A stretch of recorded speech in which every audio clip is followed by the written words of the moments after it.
I am Vamsi Krishna. I teach Indian history.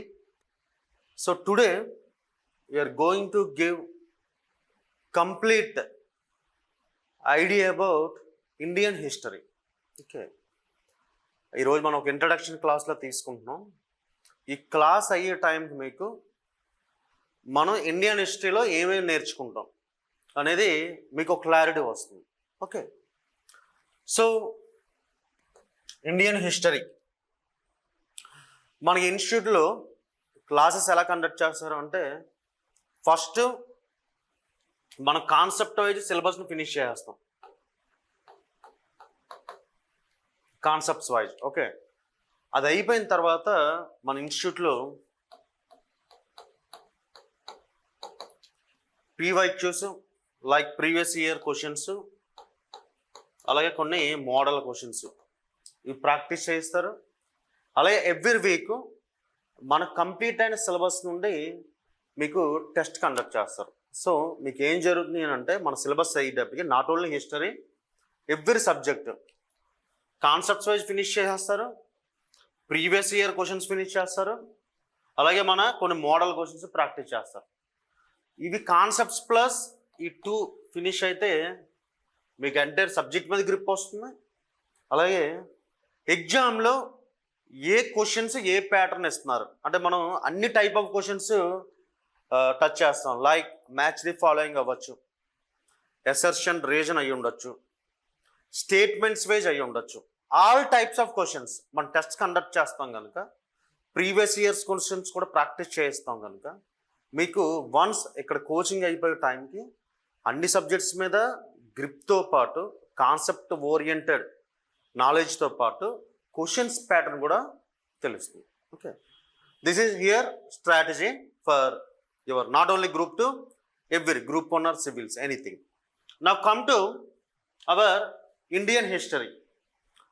Indian history అంటే మీకు తెలుసు, already కాంపిటేటివ్లో వచ్చారు కనుక, మన హిస్టరీ, పాలిటీ, జాగ్రఫీ, ఎకానమీ ఈ 4 సబ్జెక్ట్స్ అండ్ కరెంట్ అఫైర్స్ ఏ ఎగ్జామ్లోనే సరే రోల్ ప్లే చేస్తుంది. అటు యూపీఎస్సీ సివిల్ సర్వీసెస్ నుండి మన గ్రూప్ 2, గ్రూప్ 1, ఈవెన్ ఎస్ఐ ఎగ్జామ్స్లో కూడా ఈ 4 సబ్జెక్ట్స్ ప్లస్ కరెంట్ అఫైర్స్ అనేవి రోల్ ప్లే చేస్తారు. ఓకే, ఇప్పుడు మన సబ్జెక్ట్కి వద్దాం, ఇండియన్ హిస్టరీ. ఈరోజు మీకు ఇంట్రడక్షన్ మాత్రం ఇస్తున్నాను, రేపు నుంచి మన షెడ్యూల్ ఫాలో అవుతాం. హిస్టరీ ఒకవేళ మీరు న్యూ యాస్పిరెంట్స్ అయ్యి ఉంటే, ఇప్పుడే డిగ్రీ ఫినిష్ చేసి ఆర్ పీజీ ఫినిష్ చేసి ఎగ్జామ్స్ ప్రిపరేషన్ వచ్చి ఉంటాయి కనుక, నేను హిస్టరీ సబ్జెక్ట్ గురించి ఒక క్లారిటీ ఇస్తున్నాను మీకు. హిస్టరీ అంటే మీకనే కాదు, చాలా యాస్పిరెంట్స్కి ఉన్న మిత్ ఏంటంటే, నెంబర్ ఆఫ్ ఇయర్స్ ఉంటాయి. ఓకే, చాలా ఇయర్స్ని గుర్తుపెట్టుకోవాలి, చాలా కింగ్స్ నేమ్స్ గుర్తుపెట్టుకోవాలి. ఎస్పెషల్లీ హిస్టరీ అనేటప్పటికి ఫస్ట్ మైండ్లో వచ్చేది ఏంటంటే నెంబర్ ఆఫ్ ఇయర్స్ గుర్తుపెట్టుకోవాలని. బట్ ఇప్పుడు ప్రజెంట్ ఎగ్జామ్స్లో ఏం చేస్తున్నారంటే, వీళ్ళంతా కూడా ఫోకస్ చేసేది అంటే కొన్ని ఇంపార్టెంట్ వార్స్ అయితే గుర్తుపెట్టుకోవాలి. లైక్ మనకు ఫస్ట్ బ్యాటిల్ ఆఫ్ పానీపట్ ఉంది 1526, సెకండ్ బ్యాటిల్ ఆఫ్ పానీపట్ ఉంది 1556, అలాగే బ్యాటిల్ ఆఫ్ తరైనా ఉన్నాయి 1191, 1192. ఇలాంటి కొన్ని ఇయర్స్ గుర్తుపెట్టుకోవాలి, ఇంపార్టెంట్ ఇయర్స్. హార్డ్లీ మొత్తం ఎంటర్ ఇండియన్ హిస్టరీ కలిపితే మీరు గుర్తుపెట్టుకోవాల్సిన ఇయర్స్ ఒక 20 to 30 ఇయర్స్ ఉంటాయి. ఆ 20 to 30 ఇయర్స్లో కూడా మీకు ఆల్మోస్ట్ బాగా నోటెడ్ ఇయర్స్ ఒక 10 to 15 ఇయర్స్ ఉంటాయి. అంటే మీరు జస్ట్ గుర్తుపెట్టుకోవాల్సింది ఒక 10 ఇయర్స్ ఆర్ 15 ఇయర్స్ అంతే. ఓకే, సో ఇయర్స్ గురించి ఎటువంటి టెన్షన్ పెట్టుకోకండి. ఇంకోటి ఏంటంటే, ఇప్పుడు హిస్టరీ నుంచి క్వశ్చన్స్ దేని మీద ఫోకస్ చేస్తున్నాడంటే, సోషల్ కండిషన్స్ అంటే ఇండస్ వ్యాలీ సివిలైజేషన్ టైం, లేదా వేదిక్ సివిలైజేషన్ టైం పీరియడ్, లేదా గుప్తాన్స్ టైం పీరియడ్. సోషల్ కండిషన్స్ ఆ టైంలో సొసైటీ అనేది ఎలా ఉండేది అనేది చూస్తున్నాడు. నెక్స్ట్ రిలీజియస్ కండిషన్స్ ఎలా ఉండేవి, ట్రెడిషన్స్ అవి. నెక్స్ట్ ఎకనామికల్ కండిషన్స్, నెక్స్ట్ ఎక్కువగా ఆర్ట్ అండ్ ఆర్కిటెక్చర్, లిటరేచర్, వీటి మీద ఫోకస్ చేస్తున్నాం క్వశ్చన్స్ అన్నీ కూడా. ఓకే, పొలిటికల్ హిస్టరీకి చాలా తక్కువ ఇంపార్టెన్స్ ఇస్తున్నాడు.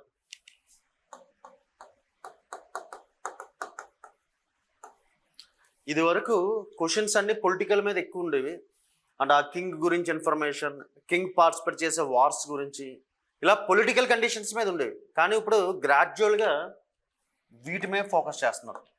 Socio religious, economical, art and architecture, literature మీద.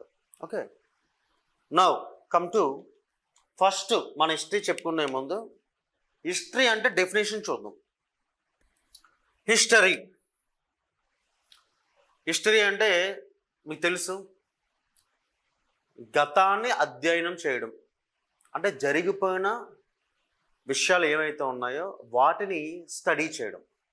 Okay, study of past.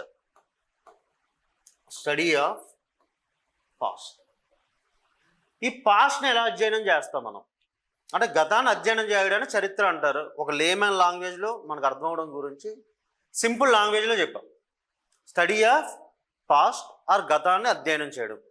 దాన్ని ఇంకొంచెం మీనింగ్ఫుల్గా వెళ్ళామనుకోండి, ఎలా అంటే ఒక సిస్టమేటిక్ వేలో, సైంటిఫిక్ వేలో పాస్ట్ని రీకన్స్ట్రక్ట్ చేయాలి మనం.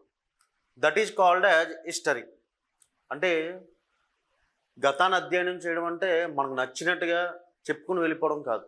దానికి ఒక సైంటిఫిక్ మెథడ్ ఉంటుంది. దాన్ని చేస్తూ మళ్ళా పాస్ట్ని సరిగ్గా రీకన్స్ట్రక్ట్ చేయాలి, రిలయబుల్గా ఉండాలి. దాన్ని మనం చరిత్ర అంటాం. సో సింపుల్ లాంగ్వేజ్లో స్టడీ ఆఫ్ పాస్ట్ అని చెప్పుకున్నాం. ఇప్పుడు మరి ఈ గతంలో ఏం అధ్యయనం చేస్తాం అంటే, ఇందాక చెప్పినట్టుగా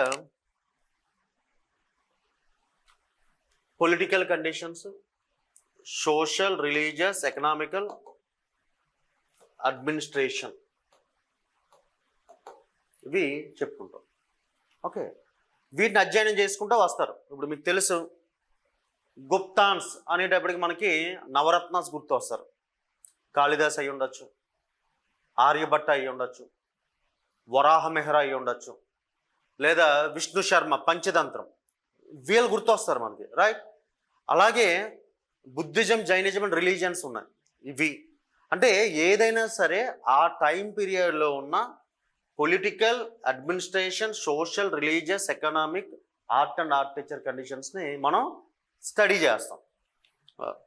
సో మీకు ఇప్పుడు హిస్టరీ అంటే స్టడీ ఆఫ్ పాస్ట్ అని తెలిసింది. ఆ పాస్ట్లో ఏం చదువుతాం అన్నది కూడా తెలిసింది. ఇప్పుడు క్వశ్చన్ ఏంటంటే,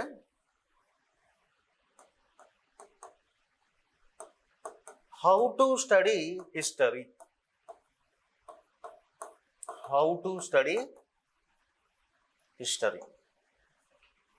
హిస్టరీ అంటే స్టడీ ఆఫ్ పాస్ట్ అన్నాం. ఆ పాస్ట్లో ఏం చదువుతామో చెప్పాం. బట్ ఎలా చదవాలి అంటే, ఎలా చదువుతాము అని అంటే,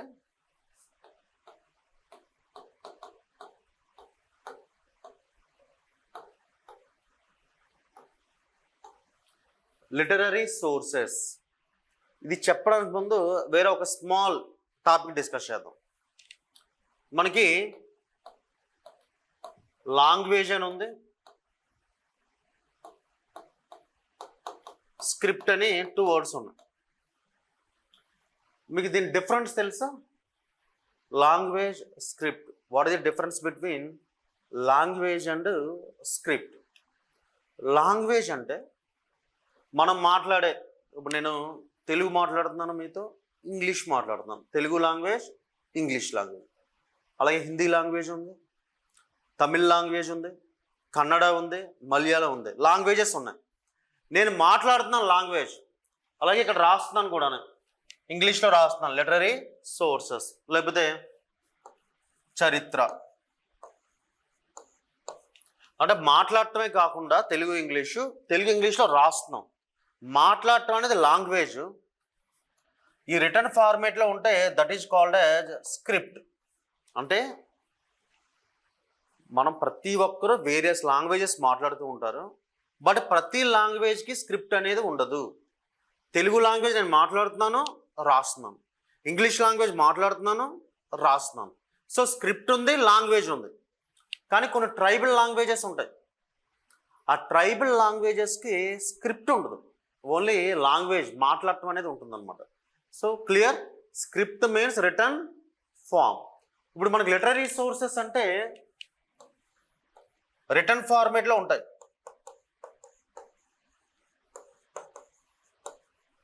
ఇంకా చెప్పాలంటే సింపుల్గా బుక్స్ అన్నమాట. ఏంటి? బుక్స్, లిటరరీ సోర్సెస్ బుక్స్ ఉంటాయి. బుక్స్ చదువుతూనే ఉన్నట్టు అర్థం ఏంటి? రిటర్న్ ఫామ్ ఉంది అంటే దానికి స్క్రిప్ట్ ఉంది. సో ఇప్పుడు హిస్టరీని ఎలా చదువు చేస్తున్నాం మనం? లిటరరీ సోర్సెస్ ద్వారా చేస్తాం. ఈ లిటరరీ సోర్సెస్ మనకి కొన్ని కేటగిరీస్ ఉన్నాయండి. ఈ లిటరరీ సోర్సెస్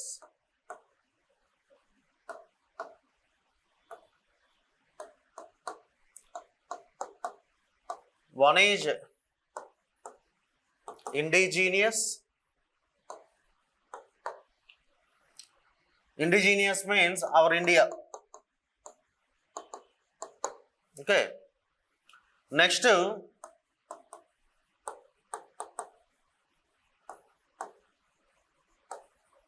foreign sources. ఈ ఇండిజీనియస్ అంటే మన ఇండియాలో ఉన్న సోర్సెస్ని బేస్ చేసుకుని హిస్టరీని స్టడీ చేయడం. ఈ ఇండిజీనియస్ సోర్సెస్లో మనకి మరలా అగైన్ అంటే చారిత్రక ఆధారాలు, ఒకటి భారతదేశం నుండి, ఒకటి విదేశాల నుండి ఉన్న ఆధారాలు. సో వన్ ఈజ్ మతానికి సంబంధించిన sources, that is religious sources. Another one is non religious sources. Okay, religious, non religious. దీన్నే మతానికి సంబంధించిన సోర్సెస్.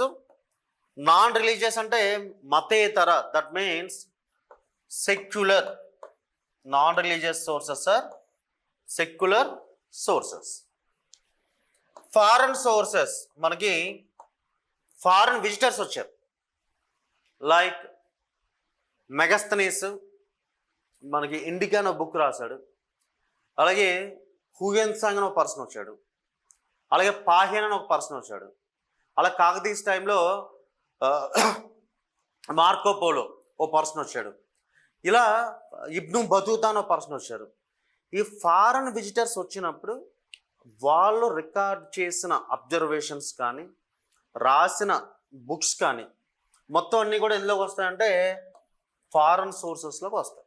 ఓకే, అంటే ఇండిజీనియస్ ఏమో రిలీజియన్ సంబంధించి ఉన్నాయి, నాన్ రిలీజియన్ సంబంధించి ఉన్నాయి. అలాగే ఫారెన్ సోర్సెస్ వచ్చేటప్పటికి ఫారెన్ విజిటర్స్, మీకు ఎగ్జాంపుల్ చెప్పా, మెగస్తనీస్ అని,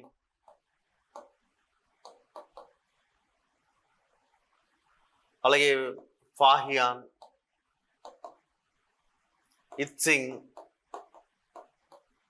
ఓకే, సో మెనీ విజిటర్స్.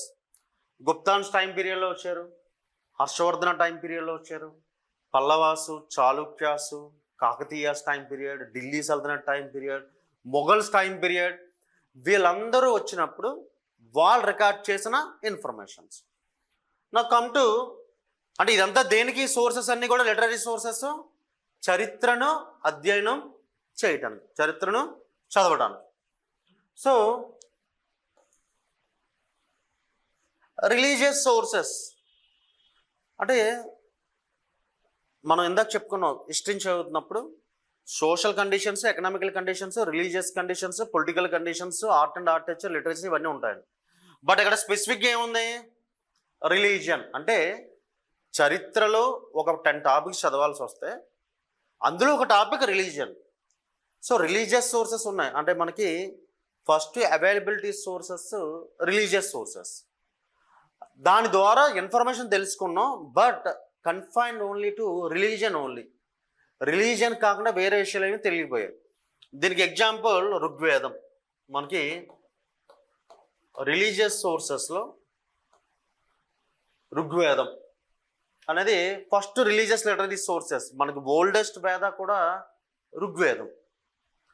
అయితే ఇక్కడ మనకు కావాల్సింది ఏంటంటే లిటరరీ సోర్సెస్లో రిలీజియస్ సోర్సెస్ ఉన్నాయి, దాని బెస్ట్ ఎగ్జాంపుల్ ఋగ్వేదం అని చెప్పుకున్నాం. బట్ రిలీజియన్ ఒకటే హిస్టరీ కాదు కదా. సో దీనివల్ల మనకు కావాల్సినంత ఇన్ఫర్మేషన్ దొరకలేదు. ఇప్పుడు మరలా ఎక్కడికి వచ్చామంటే నాన్ రిలీజియస్ సోర్సెస్లోకి వచ్చాం, సెక్యులర్ సోర్సెస్లో. ఈ నాన్ రిలీజియస్ సోర్సెస్కి వచ్చినప్పుడు అంటే రిలీజియన్ సంబంధం కానివి సోర్సెస్ మన వాళ్ళు రాశారు, స్కాలర్స్ ఉన్నారు, లైక్ గ్రేట్ స్కాలర్స్ ఉన్నారు మనకి. వన్ పర్సన్ కాళిదాస్, మీకు అందరికీ తెలిసిన డ్రామాస్ రాయడంలో చాలా మంచి పర్సన్. వరల్డ్ వైడ్ షేక్స్పియర్ ఎంత ఫేమస్, మనకి ఇండియాలో కాళిదాసు అంత ఫేమస్ డ్రామాస్ రాయడంలో. అలాగే అంటే మీకు నోటబుల్ పర్సన్స్ నేను రాస్తున్నాను ఇక్కడ ప్రజెంట్.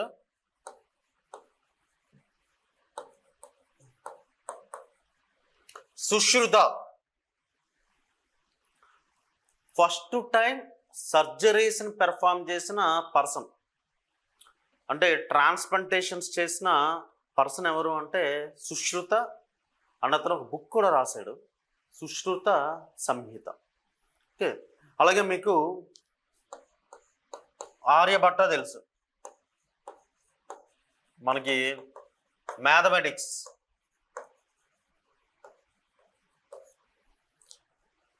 అంటే ఫస్ట్ టైం జీరోని యూజ్ చేసిన పర్సన్ కానీ, డెసిమల్ సిస్టమ్ని యూజ్ చేసిన పర్సన్ కానీ ఎక్కువ ఎవరు అంటే ఫేమస్ మనకి ఆర్యభట్ట.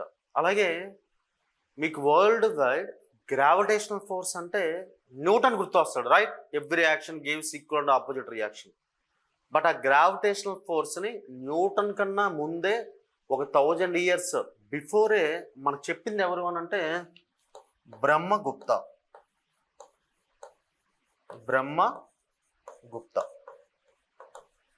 ఈయన గ్రావిటేషనల్ ఫోర్స్ గురించి అప్పుడే చెప్పాడు. అంటే చూడండి, మనకు అప్పట్లోనే ఈ టెక్నాలజీ వైజ్, మ్యాథ్స్ వైజ్ కానీ, ఫిజిక్స్ వైజ్ కానీ, లేకపోతే నాగార్జున అని ఉన్నారు మనకు, ఆచార్య నాగార్జున, ఆయన కానీ, లేకపోతే మెడిసిన్ వైజ్ సుశ్రుత సంహిత, ధన్వంతరి కానీ, నార్మల్ లిటరేచర్లో కాళిదాస్, వీళ్ళందరూ కూడా చాలా మంచి మంచి బుక్స్ రాశారు.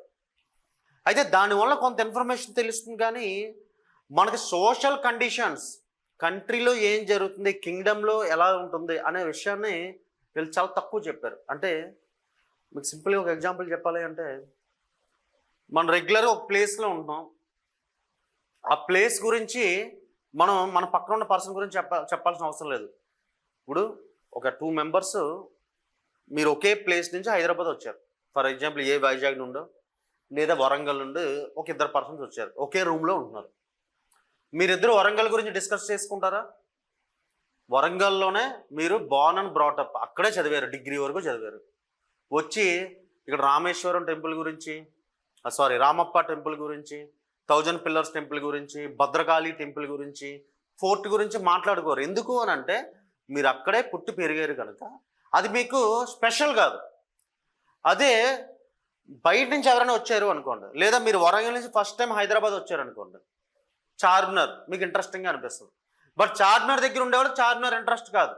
ఎందుకు అని అంటే వాళ్ళు అక్కడే ఉన్నారు, అక్కడే పుట్టి పెరిగారు కనుక వాళ్ళ బుక్స్లో లోకల్ ఇన్ఫర్మేషన్ అనేది మెన్షన్ చేయలేదు. ఓకే, ఎవరికి ఇంట్రెస్ట్ ఉంటుంది? బయట నుంచి వచ్చిన వాళ్ళకి ఇంట్రెస్ట్ ఉంటుంది. ఓకే, అదొక పాయింట్. అంటే మనకి గ్రేట్ పర్సన్స్ అందరూ చాలామంది బుక్స్ రాశారు, గ్రేట్ లిటరేచర్ మనకి ఎగ్జిక్యూట్ చేశారు, అంతా బాగానే ఉంది.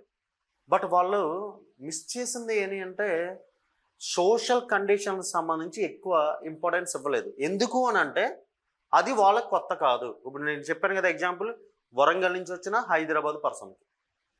ఓకే, సో ఇదొక డ్రాబ్యాక్. సెకండ్ డ్రాబ్యాక్ ఏంటంటే కింగ్స్ దగ్గర చాలామంది స్కాలర్స్ వర్క్ చేసేవారు. కింగ్స్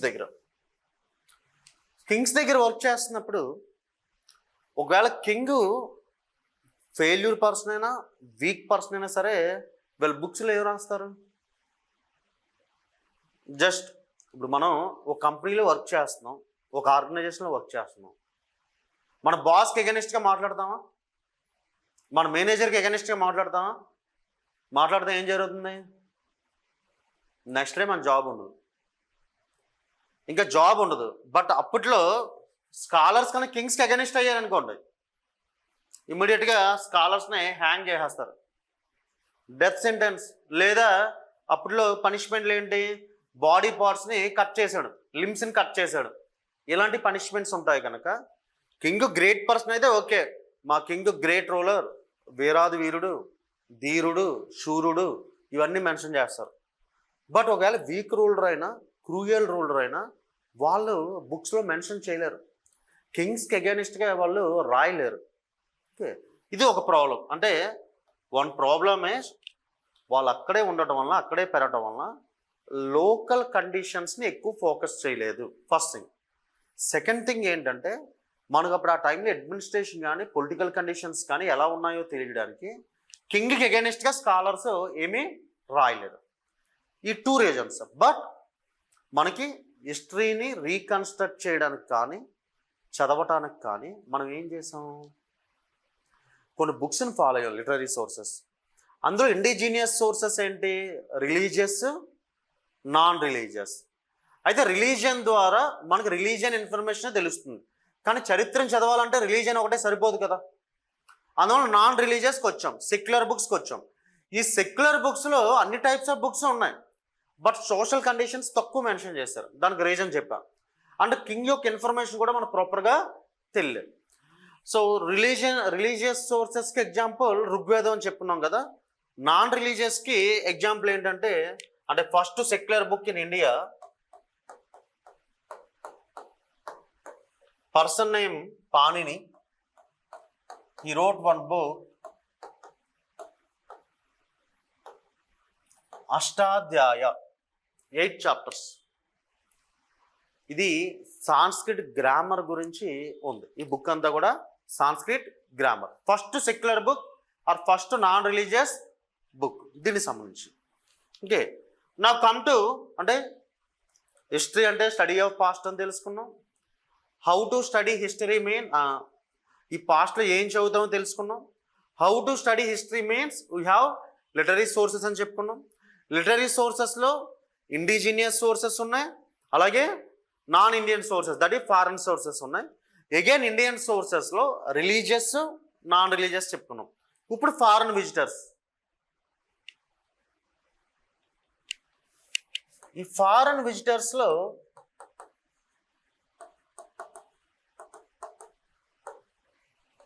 కొత్తగా వచ్చారు ఇండియాకి, మనం కొత్తగా వచ్చాం హైదరాబాద్, లేదా కొత్తగా వెళ్ళాం ఢిల్లీ, లేదా కొత్తగా వైజాగ్ వెళ్ళాం. ఏం చేస్తాం, ప్రతీదీ అబ్జర్వ్ చేస్తాం, మనకు ప్రతీదీ కొత్తగా అనిపిస్తుంది, రైట్? అలాగే ఫారినర్స్ కూడా బయట కంట్రీస్ నుండి మన ఇండియాకి వస్తారు కనుక వాళ్ళ బుక్స్లో కానీ, వాళ్ళ డైరీస్లో కానీ, వాళ్ళ రికార్డ్స్లో కానీ they mention each and everything, each and everything they recorded. మనకి ఫస్ట్ టైం మన ఇండియాలో సతీ సహగమనం,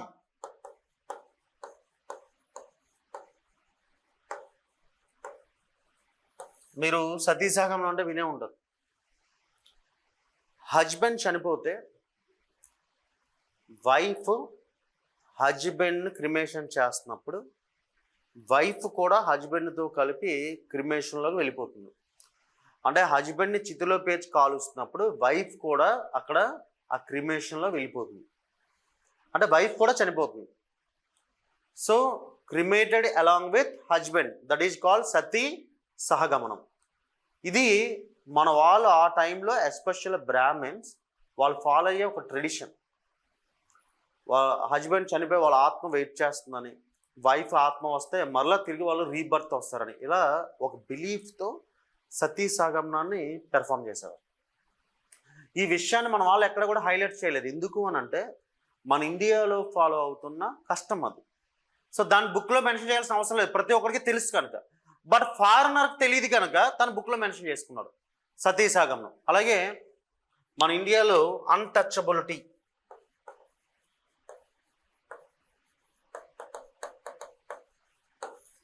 అన్టచబిలిటీ అంటే సోషల్ డిస్క్రిమినేషన్, దీన్ని కూడా మనకి గుప్తాన్స్ టైంలో వచ్చిన పాహియాన్ తను రాసిన ఒక చైనీస్ లాంగ్వేజ్ బుక్లో తను మెన్షన్ చేశాడు.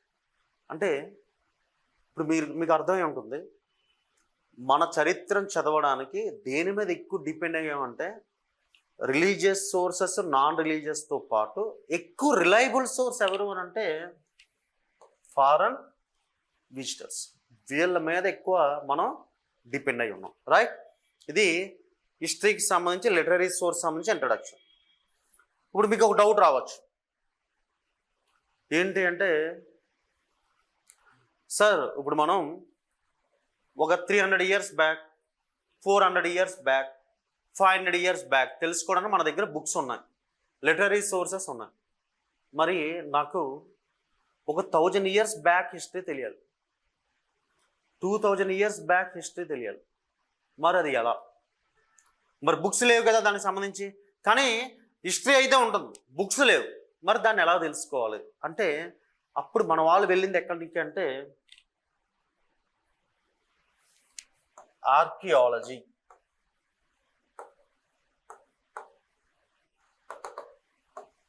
Archaeology also study of past, history also study of past. మరి మేజర్ డిఫరెన్స్ ఏంటండి హిస్టరీకి ఆర్కియాలజీకి? డిఫరెన్స్ ఏంటంటే ఆర్కియాలజీ డిస్టెంట్ పాస్ట్ని స్టడీ చేస్తుంది. అంటే లిటరరీ సోర్సెస్ ఒక 1000 ఇయర్స్ వరకు బుక్స్ ఉన్నంత వరకు అయితే మనం 2000 ఇయర్స్ బ్యాక్, 3000 ఇయర్స్ బ్యాక్ తెలుసుకోవాలి అనుకుంటే ఆర్కియాలజీ. అందుకని డిస్టెంట్ అంటే ఎక్కువ దూరం ఉన్న, ఎక్కువ లాంగ్ బ్యాక్ ఉన్న చరిత్రను తెలుసుకోవాలి అంటే మనం ఆర్కియాలజీ, పురావస్తు శాస్త్రం, దీని ద్వారా అధ్యయనం చేస్తాం. చూడండి, రెండింటి goal same. History goal, archaeology goal same. History also study of past, archaeology also study of past. But history studied through literary sources, archaeology studied through material remains, past material remains, వస్తు అవశేషాలు, వీటి ద్వారా study చేస్తాం. Okay, ఇప్పుడు చూడండి, మనం అప్పుడప్పుడు న్యూస్లో చూస్తుంటాం, మన తెలంగాణలోనే చాలా ప్లేసెస్లో వర్ధమన మహావీర విగ్రహం దొరికిందని, లేదా బుద్ధుడికి సంబంధించిన కొన్ని వస్తువులు దొరికాయని. అది దొరికిన తర్వాత వెంటనే ఏం చెప్తారంటే ఇది 500 ఇయర్స్ బ్యాక్, 600 ఇయర్స్ బ్యాక్ ఇలా చెప్తూ ఉంటారు. అది ఎలా ఫైండ్ అవుట్ చేస్తారు అని అంటే finding the age of finding items, that is called one method radio carbon dating. అంటే ఏదైనా ఒక వస్తువు దొరికినప్పుడు అందులో కనుక ఏదైనా ఒక ఐటెం దొరికింది మనకి, దాంట్లో కార్బన్ పర్సంటేజ్ని బేస్ చేసుకుని దాని ఏజ్ని ఫైండ్ అవుట్ చేస్తారు. That is called radio carbon dating, one method ఏజ్ని ఫైండ్ అవుట్ చేయడానికి. అలాగే another method dendrochronology or dendrology. అంటే చూడండి, మనం ఒక ట్రీని కట్ చేస్తే కనుక ఆ కట్ చేసినప్పుడు ఆ స్టెమ్ పైన రింగ్స్ ఉంటాయి.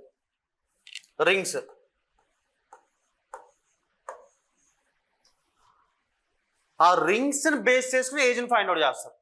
అంటే ఒక వస్తువు దొరికితే organic or inorganic items find out చేయడానికి, ఏజ్ని ఫైండ్ అవుట్ చేయడానికి రకరకాల మెథడ్స్ ఫాలో అవుతారు. అందులో కొన్ని మెథడ్స్ ఏంటంటే రేడియో కార్బన్ డేటింగ్, అలాగే డెండ్రోక్రొనాలజీ అంటే ట్రీ రింగ్స్ అని గుర్తుపెట్టుకోండి. ఓకే, ఏజ్ని ఫైండ్ అవుట్ చేయడం. మనకి ఈ ఆర్కియాలజీ ద్వారా మీరు అంటే ఆర్కియాలజీ అంటే తవ్వకాలు అని తెలుసు మీ అందరికీ, తవ్వకాలు.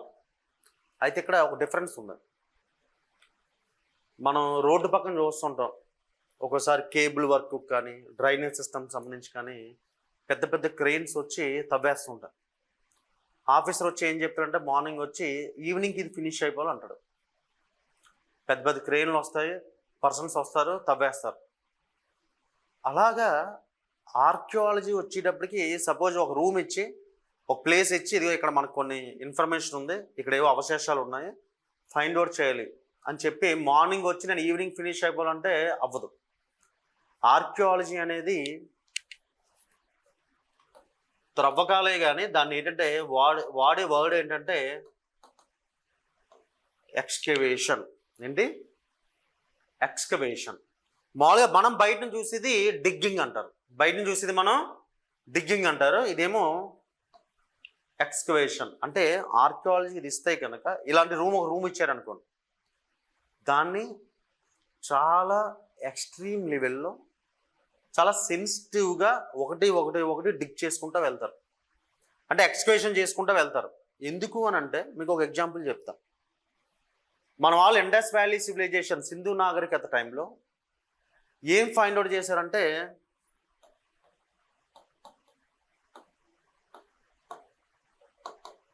రైస్ గ్రైండ్ ఫైండ్ అవుట్ చేశారు,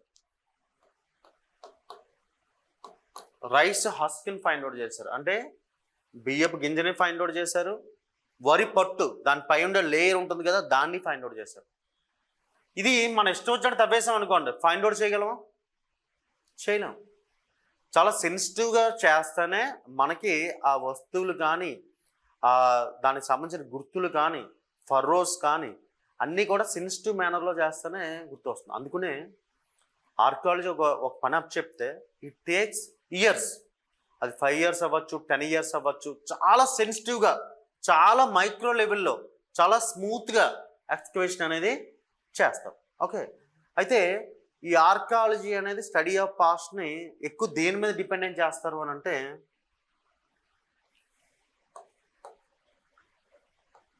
ఇన్స్క్రిప్షన్స్,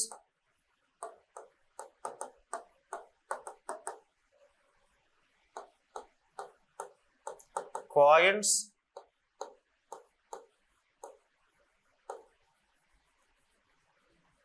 మాన్యుమెంట్స్. ఇన్స్క్రిప్షన్స్ అంటే శాసనాలు. మరలా మీకు ఒక డౌట్ వస్తుంది, సార్ శాసనాలు అంటే దాని మీద రాసి ఉన్నది కదా, మరి స్క్రిప్ట్ అవైలబిలిటీ కదా సార్ అని అంటారు. ఇక నేను చెప్పేది ఏంటంటే లిటరరీ సోర్సెస్ అన్నాను, అక్కడ బుక్స్ అన్నాను.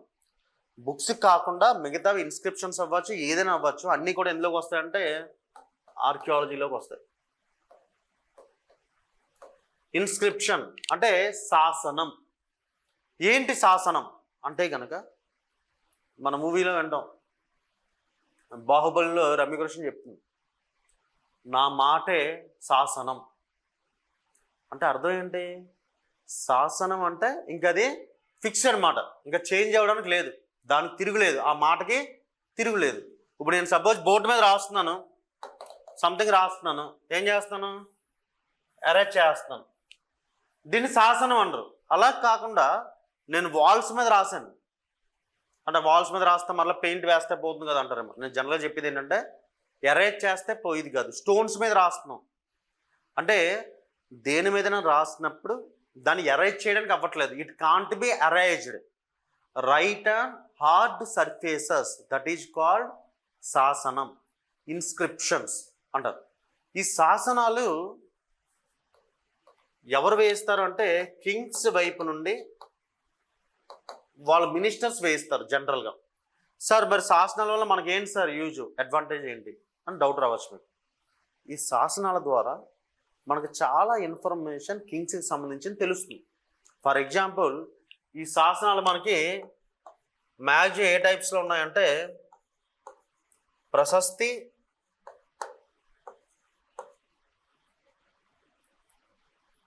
దాన శాసనాలు, ఎడిక్ట్, రాయల్ ఆర్డర్స్. ప్రశస్తి అంటే ప్రైజింగ్, కింగ్ గురించి అంటే మా కింగ్ ఇన్ని వార్స్ చేశాడు, ఇన్ని విన్ అయ్యాడు, ఇన్ని రీజియన్స్ ఉన్నాయి అని చెప్పి కింగ్ని పొగుడుతూ కొన్ని శాసనాలు ఉంటాయి. సో మనకేమర్థం అవుతుంది, ఓహో ఈ టైంలో కింగ్ వీటి మీద వార్స్ చేశాడు, ఇవి అచీవ్ చేశాడు అనే ఇన్ఫర్మేషన్ తెలుస్తుంది. నెక్స్ట్ అంటే ప్రశస్తి మీన్స్ ప్రైజింగ్, పొగట్టం, వాళ్ళ గ్రేట్నెస్ చెప్పడం. దాన, డొనేషన్స్, కింగ్ టెంపుల్స్కి కానీ, బుద్ధిస్ట్ ఆశ్రమాలకు కానీ, జైనిజం అంటే బుద్ధ ఆరామాలకు కానీ, విహారాలకు కానీ, చైత్యాలకు కానీ, అలాగే జైనిజం సంబంధించి బసదీకి కానీ వీళ్ళకి డొనేట్ చేస్తాడు ప్లేసెస్. మీకు తెలుసు అగ్రహారాలను వింటూ ఉంటారు, బ్రాహ్మణ్స్ డొనేట్ చేస్తుంది. వీటన్నిటినీ కూడా దాన శాసనాల్లో మెన్షన్ చేస్తారు. అంటే మా కింగ్ చాలా దానాలు చేశాడు అని తెలియడానికి. అంటే ఇప్పుడు సపోజ్ ఒక రూలర్ ఎక్కువ బుద్ధిస్ట్ సంబంధించిన ప్లేసెస్ డొనేట్ చేస్తున్నాడు అనుకోండి, మనకి ఏమర్థం అవుతుంది అంటే కింగ్ ఆ టైంలో బుద్ధిజంని ఎంకరేజ్ చేశాడు. కింగ్ బుద్ధిజం ఎంకరేజ్ చేశాడంటే పీపుల్ కూడా ఎక్కువ బుద్ధిజాన్ని ఫాలో అవుతుందని అర్థం. లేదు, ఆ కింగ్ టైం పీరియడ్లో ఆయన హిందూ టెంపుల్స్కి ల్యాండ్ డొనేట్ చేసినట్టుంది, బుద్ధిస్ట్ విహారాస్కి కానీ చైత్యాస్కి కానీ ల్యాండ్స్ డొనేట్ చేసినట్టుంది, జైనిజం సంబంధించిన ప్లేసెస్ కూడా డొనేట్ చేసినట్టుంది. అప్పుడు ఏంటనమాట, ఓకే కింగ్ అన్ని రిలీజియన్స్కి ఈక్వల్ ఇంపార్టెన్స్ ఇచ్చాడు, కింగ్ చాలా సెక్యులర్ పర్సన్ అనేవి అర్థం అవుతుంటుంది. నెక్స్ట్ ఇంకోటి ఏంటంటే ఎడిక్ట్స్. ఎడిక్ట్స్ అంటే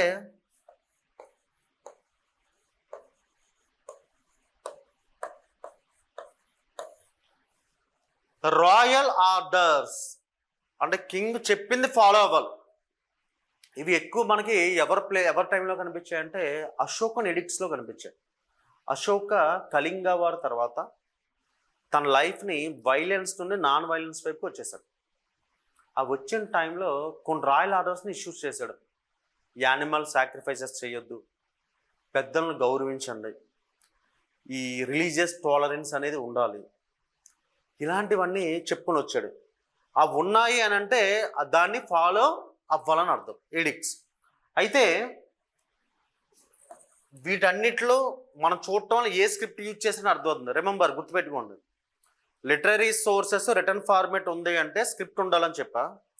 ఇక్కడ ఇవి లిటరరీ సోర్సెస్ కాదు, బుక్స్ కాదు, ఏంటివి ఇన్స్క్రిప్షన్స్, శాసనాలు. సో ఎక్స్కవేషన్ చేసినప్పుడు శాసనాలు మనకు బయట పడ్డప్పుడు అప్పుడు వాళ్ళ టైంలో వాళ్ళు ఏ లాంగ్వేజ్ ఏ స్క్రిప్ట్ యూజ్ చేశారు, ఏమే గ్రేట్ యాక్టివిటీస్ చేశారు, ఏ రిలీజియన్కి ఎక్కువ ఇంపార్టెన్స్ ఇచ్చారు అనేది పాస్ట్ మనకి తెలుస్తూ ఉంది. సో దొరికిన ఇన్స్క్రిప్షన్స్ని స్టడీ చేయడాన్ని ఏమంటారు అని అంటే study of inscriptions called as epigraphy. Study of inscriptions are called as epigraphy. Next coins. Sir coins వల్ల ఏం తెలుసుకుంటాం సార్ మనం అని మీ డౌట్ రావచ్చు. మనకి 2 రూపీ కాయిన్, 5 రూపీస్ కాయిన్ మనం చూస్తే కనుక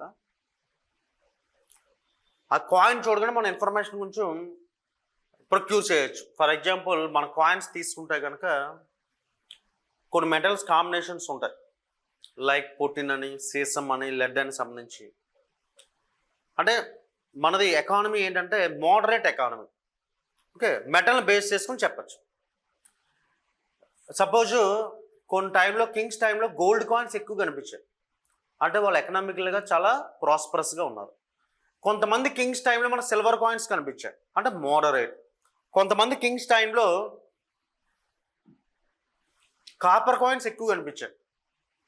అప్పుడు ఏమర్థమవుతుంది, వీళ్ళ టైంలో ఎకనామికల్గా వీక్గా ఉన్నారు అని అర్థమవుతుంది. అంటే కాయిన్స్ ద్వారా మనకి వాళ్ళ యొక్క ఎకనామికల్ కండిషన్స్ అనేది అర్థమవుతుంది, ఫస్ట్ థింగ్. నెక్స్ట్ మన కాయిన్సే చెప్పుకుంటున్నాం మనం. కాయిన్స్ మీద మీకు కింద సత్యమేవ జయతే అని ఒకటి ఉంటుంది, మనకి ముండకోపనిషత్తు నుంచి తీసుకున్నారు. సత్యమేవ జయతే ఒక స్లోగన్. అది ఏ లాంగ్వేజ్లో ఉంది అని అంటే సాంస్క్రిట్ లాంగ్వేజ్ దేవనాగరి స్క్రిప్ట్లో ఉంది. దేవనాగరి స్క్రిప్ట్ అంటే వాళ్ళకి అర్థం ఉంది, ఓకే ఆ టైంలో వీళ్ళు సాంస్క్రిట్ లాంగ్వేజ్ని ఫాలో అయ్యారు, దేవనాగరి స్క్రిప్ట్ని ఫాలో అయ్యారు. అంటే ఎకనామికల్ కండిషన్ తెలుస్తుంది, ఏ స్క్రిప్ట్ బేస్ చేసుకుని ఏ లాంగ్వేజ్ వాడారో తెలుస్తుంది. నెక్స్ట్ మన కాయిన్స్ మీద మీరు అబ్జర్వ్ చేస్తే ప్యాడీ సింబల్ ఉంటుంది, అదే వరి కంకు సింబల్ ఉంటుంది. దాన్ని బేస్ చేసుకుని మన ఇండియా అగ్రికల్చర్ బేస్డ్ అనేది తెలుస్తుంది. అంటే ఒక కాయిన్ ద్వారా చూడండి మనం అగ్రికల్చర్ కండిషన్, ఎకనామికల్ కండిషన్స్. అలాగే కొంతమంది కింగ్స్ ఏం చేస్తారు అని అంటే, ఇప్పుడు మన కింగ్స్ గురించి మాట్లాడితే కొంతమంది కింగ్స్ గోల్డ్ కాయిన్స్ వేయించారు, ప్రాస్పరస్. ఒక సైడ్ వాళ్ళ ఇమేజ్ వేసుకుని వేరే సైడ్ బుద్ధ ఇమేజెస్ వేయించారు, లేదా వేరే సైడ్ శివ ఇమేజ్ వేయించారు. అంటే వాళ్ళ ఎకనామికల్ కండిషన్ తెలుస్తుంది, కింగ్ ఎలా ఉన్నాడో తెలుస్తుంది. వాళ్ళు వేయించే ఆ రిలీజియస్ ఇమేజ్ని బేస్ చేసుకుని కింగ్ ఏ రిలీజియన్ ఫాలో అయ్యడం తెలుస్తుంది. ఆబ్వియస్లీ కింగ్ ఎక్కువ ఏ రిలీజియన్ ఫాలో అయితే అదే రిలీజియన్ని పీపుల్ ఫాలో అవుతారు. సో ఈ ఇన్ఫర్మేషన్ అంతా మనం కాయిన్స్ ద్వారా తెలుసుకోవచ్చు. So study of coins called as numismatics. Study of coins are called as numismatics. Okay, ఇంకా మాన్యుమెంట్స్ మీకు తెలిసిందే కదా, వాళ్ళకున్న బిల్డింగ్స్ని బేస్ చేసుకుని మనం ఇన్ఫర్మేషన్ని తెలుసుకోవడం. అలాగే ఓల్డ్ స్క్రిప్ట్ని స్టడీ చేయడానికి పాలియో చెప్తాం, నెక్స్ట్ వస్తుంది మనకు పాలియోగ్రఫిక్ అని, ఇలాగా ఉన్నాయి. సో ఇక్కడ మీకు నేను చెప్పింది ఏంటంటే హిస్టరీకి సంబంధించి, హిస్టరీ అంటే పాస్ట్ అని చదువుతామని, దానికి ఒకటి లిటరీ సోర్సెస్ని ఫాలో అవుతామని, సెకండ్ ఆర్కియాలజికల్ సోర్సెస్ని ఫాలో అవుతాం. రెండింటికి మేజర్ డిఫరెన్స్ ఏంటి అంటే ఆర్కియాలజీ అనేది లాంగ్ డిస్టెన్స్ని స్టడీ చేయడానికి యూజ్ చేస్తాము. ఓకే, ఈ ఆర్కియాలజికల్కి సోర్సెస్ని స్టడీ చేయడానికి మనకు ఉన్నది ఆర్కియాలజికల్ సర్వే ఆఫ్ ఇండియా. మన ఇండియాలో 1861లో ఎస్టాబ్లిష్ చేశారు archaeological survey of India. Okay, అలాగే మనం చెప్పుకున్నాం, ఫస్ట్ బుక్ చెప్పుకున్నాం సెక్యులర్ బుక్ పాణిని అష్టాధ్యాయ అని చెప్పి, రిలీజియస్ సోర్సెస్ ఈ ఋగ్వేదం అని ఇలా చెప్పుకున్నాం. మనం ఫారెన్ విజిటర్స్ వచ్చాడు మెగాస్థెనీస్ ఇండికా గురించి చెప్పుకున్నాం. అయితే అంటే ఇప్పుడు మీకు ఒక క్లారిటీ వచ్చింది, మన గతాన్ని అధ్యయనం చేస్తాం, అందులో ఏమేమి అధ్యయనం చేస్తాం, ఆ ఇన్ఫర్మేషన్ గురించి హిస్టరీలో ఏ సోర్సెస్ ఫాలో అవుతాం, ఆర్కియాలజీలో ఏ సోర్సెస్ ఫాలో అవుతారు. ఇక్కడ ఇంకొక స్మాల్ థింగ్ చెప్తాం, entire history divide on the basis of time period, right, years. అంతే కదా, మనం 2025 AD అంటున్నాం, ప్రతిదీ కూడా 20 years బ్యాక్ అంటాం 2005, 50 years బ్యాక్ అంటాం 1975. అంటే ఏదైనా సరే మన హిస్టరీని టైం బేస్ చేసుకుని డివైడ్ చేసుకున్నాం, కరెక్ట్. ఇలా చేసినప్పుడు మనకి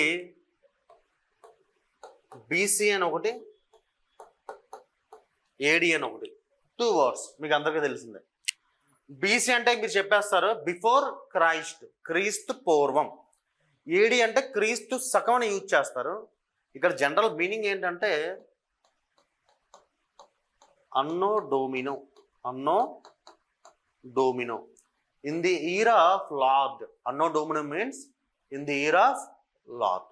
ఇది ఇక్కడ అంటే దేవుని సంవత్సరం అయినా. అయితే ఇక్కడ ఎలా చేస్తామంటే మనం చూడండి, జీసస్ బర్త్ ఇది అనుకుందాం, అంటే ఫస్ట్ అనుకుందాం జీసస్ బర్త్, అది BC AD అని పక్కన పెట్టండి. ఈ జీసస్ బర్త్ పాయింట్ ఇది అయితే ప్రీవియస్ అంతా కూడా అంటే క్రీస్తు బర్త్కి ముందు అంతా కూడా మనం ఏమని కాల్ చేస్తామంటే బిఫోర్ క్రైస్ట్ అంటాం. జీసస్ ఎప్పుడైతే వచ్చాడో, ఎప్పుడైతే బర్త్ ఇయర్ ఉందో అప్పటి నుంచి అది ఎలా ట్రాన్స్ఫార్మ్ అయిపోతుందంటే ADగా ట్రాన్స్ఫార్మ్ అయిపోతుంది. అంటే there is no zero, -1 BC. క్రీస్తు పుట్టడానికి 1000 years back, 500 years back, 200 years back, 100 years back, ఇలా వచ్చేసి 1 BC అని వచ్చింది.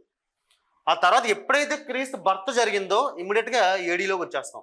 అంటే here there is no zero, క్రీస్తు పూర్వం, క్రీస్తు పుట్టాక, అంతే కదా. అయితే మీరు గుర్తుపెట్టుకోవాల్సింది ఏంటంటే బిఫోర్ క్రైస్ట్ అని ఉన్నప్పుడు మీకు ఎగ్జాంపుల్ చెప్తా చూడండి, చాలా ఇంపార్టెంట్, చిన్న కాన్సెప్టే బట్ కన్ఫ్యూజ్ అవుతారు, జాగ్రత్తగా వినండి. ఒక పర్సన్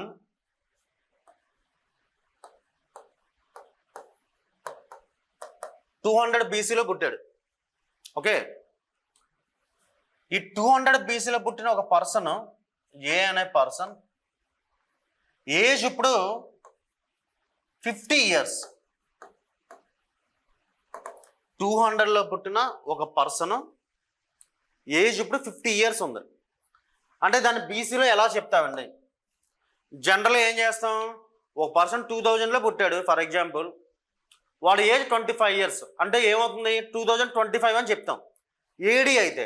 బట్ హియర్ BC టైంలో ఏం జరుగుతుంది అని అంటే తగ్గుతుంది. అంటే BC అని ఉన్నది అనుకోండి, 50 years వచ్చిందని చెప్పాం, అంటే వాడి ఏజ్ ఇంక్రీజ్ అయింది.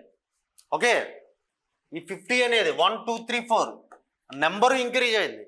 బట్ ఇయర్ ఏదైతే ఉందో ఆ ఇయర్ అనేది డిక్రీజ్ అవుతుంది. అంటే ఏ BC అవుతుందంటే 150 BC అవుతుంది. అంటే వాడి ఏజ్ నెంబర్ ఇంక్రీజ్ అవుతుంది, వాడి ఏజ్ ఇంక్రీజ్ అవుతుంది. బట్ ఈ బీసీఏడిలో బీసీ అనే నెంబర్ ఏదైతే ఉందో ఇయర్స్కి సంబంధించింది అది మాత్రం డిక్రీజ్ అవుతుంది. అందుకనే ఎందుకు చెప్పానంటే మీకు ఇండస్ వ్యాలీ సివిలైజేషన్ నుంచి మనం కొంత టైం వరకు ఏం చెప్తామంటే 2500 బీసీ టు 1500 బీసీ అంటాం, ఇలా లెక్కేస్తాం. 2500 బీసీ టు 1500 బీసీ అంటాం. మీకు డౌట్ రావచ్చు, సార్ 1500 టు 2500 అని ఇవ్వాలి కదా, మరి 2500 టు 1500 ఇచ్చారు ఏంటని. అదే చెప్తున్నా. బీసీ అని ఉంది అని అంటే యాక్చువల్లీ ఇది 1000 ఇయర్స్ టైం, ఇది 1000 ఇయర్స్ టైం. ఈ 1000 ఇయర్స్ టైం ఏం జరిగింది, నెంబర్ ఇంక్రీజ్ అయింది, ఏజ్ పెరిగింది, అంటే టైం పెరిగింది. బట్ ఈ బీసీలోని ఇయర్ ఏదైతే ఉందో అది తగ్గుతుంది. ఇది బీసీ. ఇంకా ఏడి అంటే సేమ్ అండి, సేమ్ ఇదే తీసుకుందాం, 200 ఏడి తీసుకుందాం. వాడు ఏజ్ 50 వచ్చింది అంటే ఏం జరుగుతుంది, 250 ఏడి అంటే ఇక్కడ ఏజ్ పెరుగుతుంది, నెంబరు పెరుగుతుంది, ఇయర్ సంబంధించి ఇది పెరుగుతుంది. ఓకేనా, గుర్తుపెట్టుకోండి. బీసీకి ఏడికి డిఫరెన్స్, స్క్రిప్ట్కి లాంగ్వేజ్కి డిఫరెన్స్. అండ్ ఈ బీసీ ఏడీలో జీరో అనేది ఉండదు. ఎందుకంటే మనిషి పుట్టకుండా జీరో అనేది ఏమి ఉండదు కదా. పర్సన్ రాకముందు పర్సన్ వచ్చిన వెంటనే జీరో అనేది ఉండదు, మైనస్ నుంచి ఇమీడియట్గా ప్లస్లోకి వచ్చేసాం. Right, clear? This is about బీసీఏడీలు, లాంగ్వేజ్, స్క్రిప్ట్లు and difference between history and archaeology.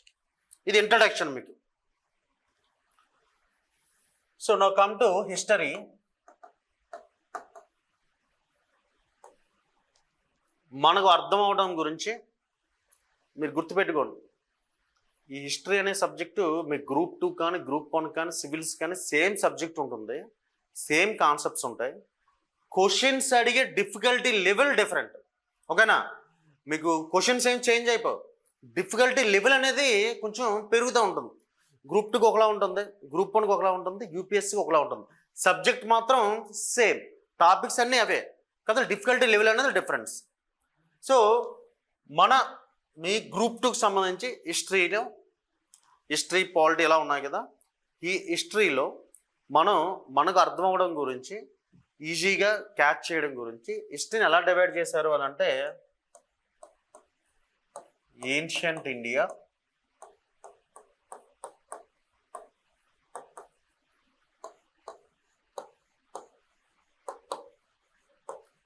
Medieval India,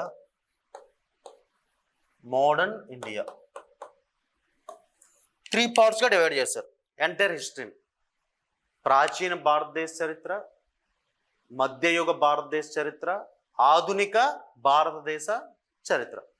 మీకు రేపు తెలంగాణ హిస్టరీ కూడా అలాగా డివైడ్ చేస్తారు, ఏపీ హిస్టరీ అంతే, వరల్డ్ హిస్టరీ అంతే. వాటిని మన క్లాసిఫికేషన్ డివిజన్ అలా చేసాం. జస్ట్ రఫ్గా చెప్తున్నాను.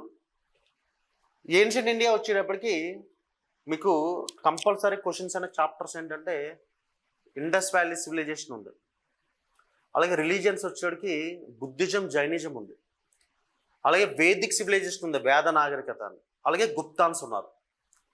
ఇవి అన్నిటిలో కూడా మన social conditions, art and architecture మీద ఎక్కువ ఫోకస్ చేస్తాం గుప్తాన్స్ వచ్చేటప్పుడు. అలాగే మిడివల్ ఇండియా అంటే ఢిల్లీ సల్తనేట్స్ ఉన్నారు, లైక్ మహమ్మద్ బిన్ తుగ్లక్ కానీ, అల్లావుద్దీన్ ఖిల్జీ కానీ, ఇబ్రహీం లోడీ కానీ వీళ్ళు. నెక్స్ట్ మొఘల్స్ ఉన్నారు, ఎవరు, బాబర్, హుమయూన్, అక్బర్, జహాంగీర్, షాజహాన్, ఔరంగజేబ్, ఇలా వీళ్ళు ఉన్నారు.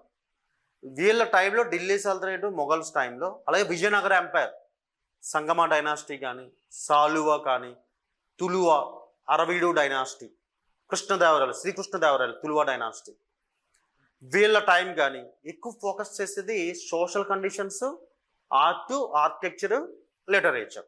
అలాగే శివాజీ ఉన్నారు, భక్తి, సూఫీ మూమెంట్స్ ఉన్నాయి.